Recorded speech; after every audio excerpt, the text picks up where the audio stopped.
everyone, it's Aimee and welcome back to my channel and to day 3 of the 5-day declutter, where I am decluttering a different problem area of my life every day for 5 days and sharing it all with you guys. It's been a roller coaster ride so far, I can tell you that much. If you want to follow along with this, if you want to get involved, if you want to do some of your own decluttering, then we have a decluttering Facebook group that you are so welcome to join, where we can share motivation and tips. I also have a free 5-day declutter printable workbook that I will link down below as well. So join in. Let's get rid of the junk together. So far, I have decluttered clothing, CDs, and DVDs, and I've gotten rid of quite a lot of stuff. Today's challenge is books. And I'm feeling apprehensive about it because books do actually bring me a lot of joy. I'm a book person. I love to read. I love the smell of books. I love the look of books. I just like to be surrounded by books. Also, I've already done one book declutter. I did one a little while ago right after I read The Life-Changing Magic of Tidying Up, which if you guys haven't read that, by the way, 10 out of 10 would recommend. I'll link it in the description box down below. You must have heard of it, the Konmari method. So I already got rid of quite a few books then, but we're gonna see if we can get rid of any more today. We're gonna jump in and get straight to it because on a scale of 0 to productive today, I am running at about a 0.5. It's already almost 1 o'clock in the afternoon and I have not even started. So let's get straight in and see what we can achieve. Let's talk about the book situation. So this bookcase in the dining room is currently where the majority of the books in the house live. There are also books and bonus other random junk in the bottom here too. We used to have a second bookcase upstairs in the spare room, but my mom recently got rid of that, so all of those books are kind of scattered all over the house in boxes and like tucked away in secret places hidden. So what I'm gonna do is, as per Konmari style, I'm gonna pull all of these books off the bookshelf. I'm gonna find all of the other books in their little hidey holes. We're gonna get them all together and we're gonna see, are there any that we can part with? I spy some books.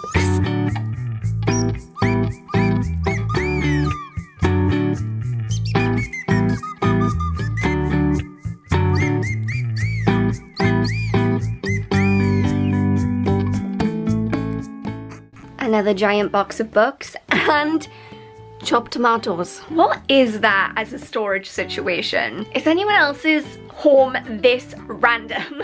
That's when you know you have too much stuff, when you start to store your books and your food together in one box.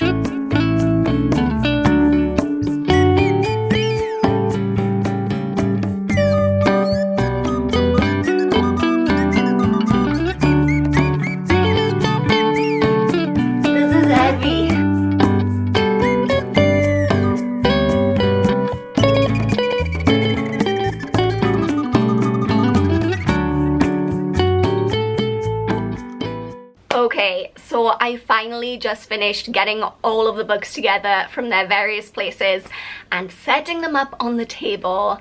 And honestly, I wish that I had worn my Apple Watch today because that was a workout. The really annoying thing that I realized as I was putting the last couple of books on the table was I think there are a few that are missing. I can't say for sure, maybe I got rid of them in the last declutter, but I just have this nagging feeling that maybe there are a couple of books hiding up in the attic, but I am not dealing with that today. After I almost fell out of the attic yesterday, there is no way I'm going back up there today, so that's a problem for a different day. For today, I really have more than enough to focus on. I'm just exhausted from moving all of the books around, and now I just want to take a nap. I definitely don't want to have to sort through them and move them all around again. I'm too lazy to do this task, but it needs to be done. Let me show you the pile of books. Like every time I do any kind of declutter,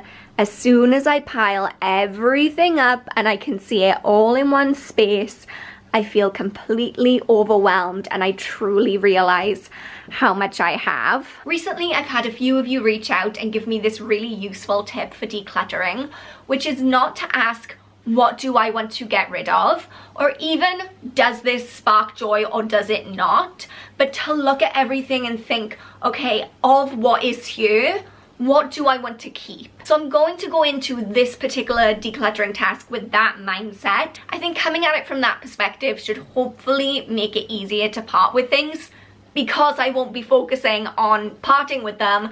I'll be focusing on the joy of the things that I want to keep.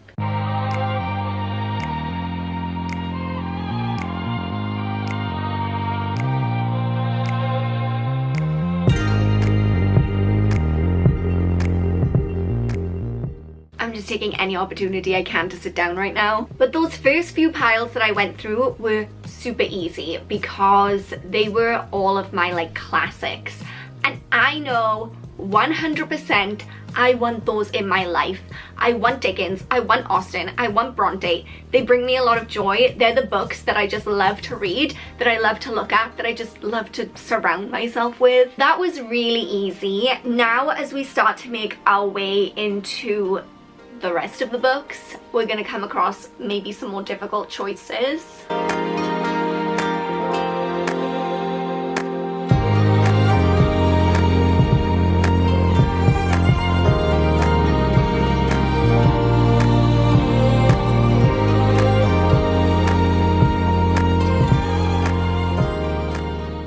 I'm looking at these books and I'm thinking, okay, what do I want to keep?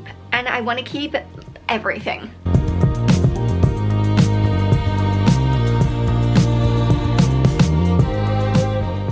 So I've come to a decision that I am very proud of myself for.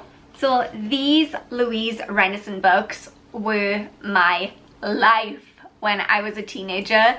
I lived for them. Such good books. Loved them. Could probably sit down and read them all again, and I am kind of tempted to do that, but I have so many other books that I haven't read yet.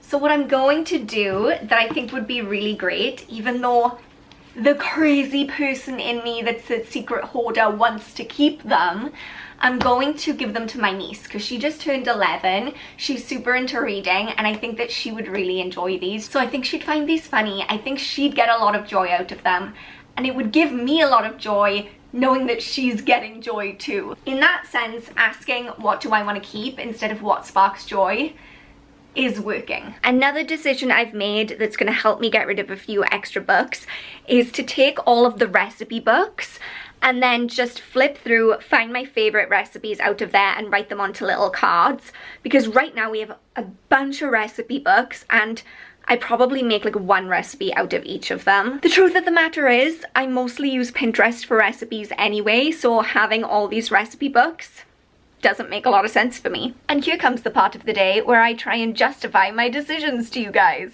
I love books, and even this morning when I spoke to Cody and I told him I was decluttering books, he was like, hold on to your books and we'll make a library, because he knows that one of my big dreams in life is to have a library, or at least an office of my own where I can have big floor-to-ceiling bookshelves and just be surrounded by books.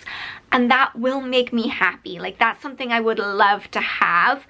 And so yes, I could get rid of more easily. I could easily say, okay, let's get rid of all the books, but they bring me happiness, and so why would I? Sometimes I get the feeling with people who are decluttering or looking to live more minimally that it's almost like a race to the bottom. Like, it's who can own the least amount of stuff. And I'm not interested in that. I don't want to gauge my success by how much I get rid of or how little I can own. To me, success comes from only owning things that make me happy and that fit in with the life that I want to live. And some of you will totally disagree with me and you'll say, hey, own less. You would probably be right. This isn't a competition, or at least for me, it's not a competition. So with that said, I am going to begin the process of getting all of this stuff into manageable piles and deciding where I'm gonna put it all. Before I begin the task of putting everything back where it needs to go, let me show you what I'm getting rid of. We've got quite a nice pile of stuff here that I am decluttering, so I feel pretty good about that. Obviously just a drop in the ocean compared to what I'm keeping, but meh. So I filled up this bookcase and I am pleasantly surprised by how few books are left over. I mean, it's still a lot, but it's a lot less than it was before. So typically on this big bookcase, that's where I like to keep all my faves. You know, like Dickens, Austen, all the classics. And then at the bottom, we have more non-fiction and reference books. So I kept that pretty much the same. And then the books that were kind of left over earlier on were mostly just like random fiction books and books that I had when I was really little that I wanted to hold on to and still do want to hold on to. They're sentimental, I want to hold on to them and then read those same books to my children whenever I have them. So they're not books that I need to have to hand. We don't need them on this bookshelf. They can go into the attic, into storage. So that's great. And then we really only have a handful of other books that don't fit onto the bookshelf and aren't books that are like to go into storage. Almost too good to be true. Is there another pile here somewhere that I haven't found? These are the books that we have left over. So we've essentially gone from having a bookcase full, a box and a half full, and then random books scattered throughout the house, to just having a few little leftovers that we will find some kind of space for. I feel good. I feel accomplished. Now I want to see if I can sell any of these books on MAGPIE. If you didn't watch my video yesterday when I was decluttering my CDs and DVDs, which was a challenge, I actually managed to sell them for over £10 just by using the MAGPIE app and scanning in the barcodes. It was pretty quick, it was pretty easy, and I noticed that they also buy books. So let's see if they want to buy any of my books. Also, before I forget to mention this, because it was really useful to me yesterday, you can use my referral code that's in the description box down below to get an extra £5 when you send your first bunch of stuff off to MAGPIE. I used a referral code to bump my overall earnings up to just about £15.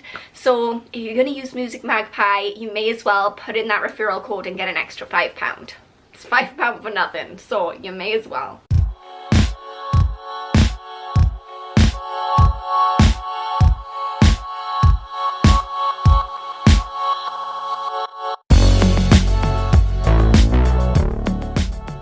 Okay, so just like yesterday, they didn't want to take everything that I had on offer, but they decided to accept 13 of the books that I was clearing out today, and I added that to the basket from yesterday so I can send it all off in one box.